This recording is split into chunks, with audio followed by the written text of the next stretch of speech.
और देखिए बड़ी खबर आपको बता दें, जहां बिहार असिस्टेंट प्रोफेसर भर्ती का नया एग्जाम पैटर्न जारी किया गया है। असिस्टेंट प्रोफेसर भर्ती के लिए 175 अंकों की लिखित परीक्षा होगी और परीक्षा में शॉर्ट आंसर, एनालिटिकल और लॉन्ग आंसर आधारित प्रश्न पूछे जाएंगे। सामान्य वर्ग के अभ्यर्थियों के लिए न्यूनतम 40% अंक अनिवार्य है।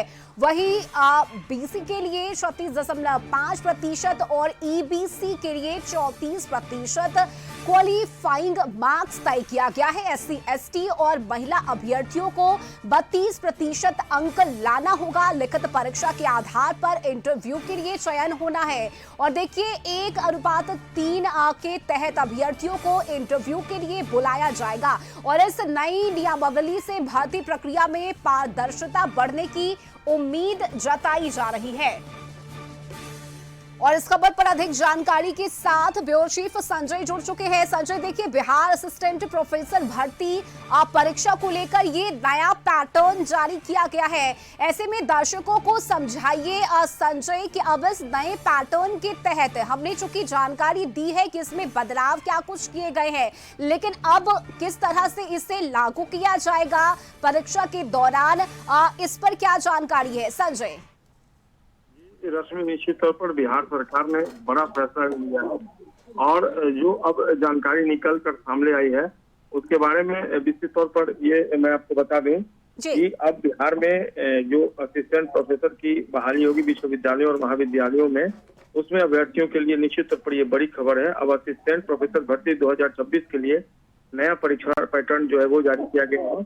नई नियमावली के अनुसार अब भर्ती प्रक्रिया में 175 अंकों की लिखित परीक्षा आयोजित की जाएगी, जिसके आधार पर अभ्यर्थियों का चयन अगले चरण के लिए किया जाएगा। जारी परीक्षा पैटर्न के अनुसार प्रश्न पत्र में शॉर्ट आंसर, एनालिटिकल और लॉन्ग आंसर आधारित प्रश्न शामिल होंगे। इसका उद्देश्य अभ्यर्थियों के विषय ज्ञान, विश्लेषणात्मक क्षमता और लेखन कौशल का समग्र मूल्यांकन करना है। माना जा रहा है कि नई व्यवस्था से केवल रटने की प्रवृत्ति पर आधारित तैयारी के बजाय विषय की गहरी समझ रखने वाले उम्मीदवारों को लाभ मिलेगा।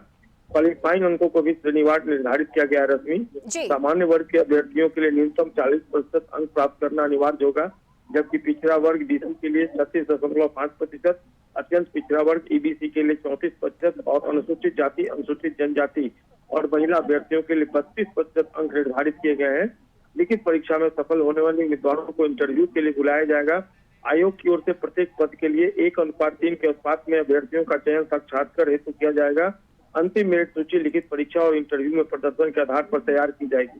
शिक्षा जगत से जुड़े विशेषज्ञों की भी से बात हुई है और उनका ये मानना है कि नई परीक्षा प्रणाली भर्ती प्रक्रिया को अधिक पारदर्शी, प्रतिस्पर्धी और गुणवत्तापूर्ण बनाएगी। वहीं अभ्यर्थियों के बीच भी इस बदलाव को लेकर उत्साह देखा जा रहा है।